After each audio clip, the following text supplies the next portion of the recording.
பிரியமானவர்களே, இந்த நல்ல ஒரு பகல் வேளையை பார்க்கிறோம்.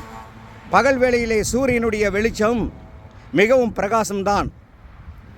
வெளிச்சமும் நல்ல ஒரு வெளிச்சமாக இருக்கிறது. ஆகவே தான் ஒரு காரியம் உண்டு.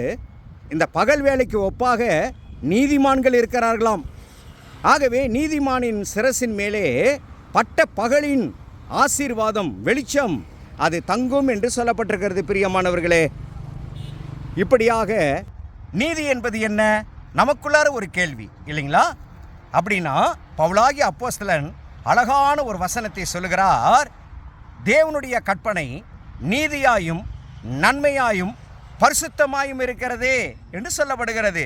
இன்னுமாய் சொல்லப்போனால் நீதி என்பது என்ன பாருங்க. நம்ம மனசில், நம்ம இதயத்தில் இதோ நல்லது நினைக்கிறோம், ஆனால் சில வேலைகளில் செய்கிறதில்லை. அப்பொழுது நீதி நமக்குள்ளாக வாசம் இருக்காது.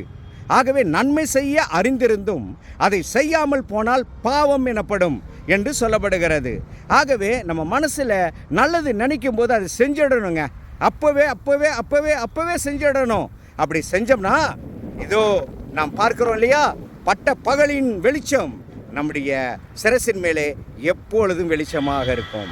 இதற்காக உங்களையும் என்னையும் உன்னதமான தேவன் ஆயத்தப்படுத்தி ஆசீர்வதித்து பகலுக்குரிய பாத்திரங்களாய் நம்மை பயன்படுத்துவாராக.